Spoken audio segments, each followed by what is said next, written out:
Optical current ટ્રાન્સફોર્મરની રચના સમજાવો. તો તમે અહીંયા આકૃતિમાં જોઈ શકતા હોય તો આ તમારું એક ઓપ્ટિકલ કરંટ ટ્રાન્સફોર્મર છે, જેમાં આ તમારો પ્રાઇમરી કંડક્ટર છે અને આ ઉપરનું આ તમારું સેકન્ડરી કન્સ્ટ્રક્શન છે, જેમાં સેકન્ડરી વાઇન્ડિંગ મૂકેલી છે, જેની સાથે આ લિંક થશે અને એમાંથી આપણે આઉટપુટ રિલેમાં આપી શકીએ છીએ, કાં તો સીટીની સેકન્ડરીનું આઉટપુટ આપણે ઓપરેશન માટે અથવા તો મેઝરમેન્ટ પર્પઝ માટે લઈ શકીએ છીએ. ઓપ્ટિકલ કરંટ ટ્રાન્સફોર્મરની રચના એમ જોવા જઈએ ને તો ભૌતિક રીતે ત્રણ અલગ અલગ નાની સબ સિસ્ટમ જે છે એને એકબીજા સાથે ઇન્ટિગ્રેટ એટલે કે સંકલિત કરીને લઈ શકાય, જેમાં મુખ્યત્વે ગ્રાઉન્ડ ઇલેક્ટ્રોનિક્સ છે સૌથી નીચેનો ભાગ, વચ્ચેનો ભાગ જે છે તમારો આ ઇન્સ્યુલેટરનો કોલમ જે છે આ વચ્ચેનો ભાગ, અને આ ઉપરનો ભાગ જે છે તમારો હાઈ વોલ્ટેજ સેન્સિંગ હેડ જે છે એનો સમાવેશ થાય છે. હવે જે નીચેનો ભાગ જે છે સૌથી નીચે આ જે બેઝ ઇલેક્ટ્રોનિક્સ ભાગ એ ગ્રાઉન્ડેડ ઇલેક્ટ્રોનિક્સ મોડ્યુલમાં એક્ટિવ હાર્ડવેર મૂકેલા છે, જેમાં સૌથી પહેલા એક તો ઓપ્ટિકલ સિદ્ધાંત ઉપર કામ કરશે, એટલે ઓપ્ટિકલ માટે તમારે સુપર લ્યુમિનેસન્ટ ડાયોડ અથવા તો લેસર ડાયોડ સોર્સ અથવા તો લેસર લાઇટ સોર્સની જરૂર પડશે. એટલે તમારે એક પ્રકાશનો હાઈ બીમ જોઈશે જે તમારા આ પ્રોસેસમાં અથવા તો આ સીટીના વર્કિંગમાં જરૂરી છે.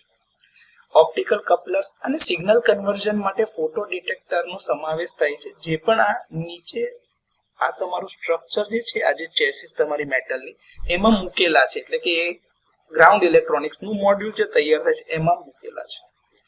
વચ્ચેનો જે આ યુનિટ છે જે તમારું આ દેખાય છે આ તમારું હોલો યુનિટ છે, જે તમારો કમ્પોઝિટ ઇન્સ્યુલેટર કોલમ દ્વારા હાઈ વોલ્ટેજ સાઇડ સાથે જોડાયેલું છે, અને એ સામાન્ય રીતે સિલિકોન રબર શેડ સાથે ફાઇબર ગ્લાસ રીઇન્ફોર્સ્ડ પ્લાસ્ટિકથી બનેલું છે, જેથી એની ઇન્સ્યુલેશનની પ્રોપર્ટી સારી મળી શકે. હવે આ કોલમ જે છે એ સ્ટ્રક્ચરલ સપોર્ટ એટલે કે માળખાકીય સપોર્ટ પૂરો પાડે છે, અને અપલિંક એટલે કે ઉપરના ભાગમાં ઓપ્ટિકલ ફાઇબર કેબલ ધરાવે છે, જે અર્થ એટલે જે નીચે તમારું ગ્રાઉન્ડ પોટેન્શિયલ છે ત્યાંથી તમારા હાઈ વોલ્ટેજ સાઇડને અલગ કરવા માટે પ્રાઇમરી ડાઇલેક્ટ્રિક ઇન્સ્યુલેશન પૂરું પાડે છે. હવે જે કોલમ છે એના ટોચની ઉપર જે આ ઉપરનો ભાગ છે ને અહીંયાની વાત હું કરી રહ્યો છું, આ ઉપરનો ભાગ આ દેખાય છે આની વાત આપણે ચાલી રહી છે. આ જે કોલમનો ઉપરનો ભાગ છે એમાં એક પેસિવ સેન્સિંગ હેડ મૂકેલું છે, જે કરંટ વહન કરતા વાહકની આસપાસ ગોઠવાય છે. જો તમને દેખાય છે આ તમારો કરંટ કેરિંગ કંડક્ટર છે, એની આસપાસ આ તમારું કરંટ ટ્રાન્સફોર્મરનું સેકન્ડરી સ્ટ્રક્ચર મૂકેલું છે કે જેમાં આ સેન્સિંગ હેડ મૂકેલું છે. આ હેડમાં એક નોન મેગ્નેટિક હાઉસિંગ હોય છે, જે ઓપ્ટિકલ ઘટક એટલે કે જે કમ્પોનન્ટ્સ છે એ બધાને આવરી લે છે.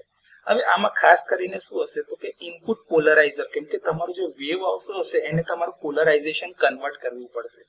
ક્વાર્ટર વેવ પ્લેટ મૂકેલી હશે, કારણ કે જે તમારું પોલરાઇઝેશન આ જે સીધું આવતું હશે એને તમારે એંગલ આપીને રોટેશન આપવું પડશે.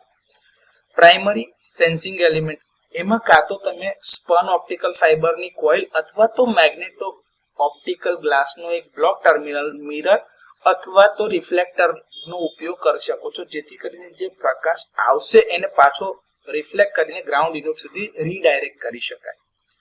હવે આ જે સીટી છે એ ફેરાડેના ઇલેક્ટ્રોમેગ્નેટિક ઇન્ડક્શનના સિદ્ધાંત એટલે કે વાહકમાં જે કરંટ પસાર થાય છે એના પ્રમાણસરના વોલ્ટેજ ઉત્પન્ન કરવા માટેનો જે નિયમ છે એનો ઉપયોગ કરે છે કાર્ય કરવા માટે.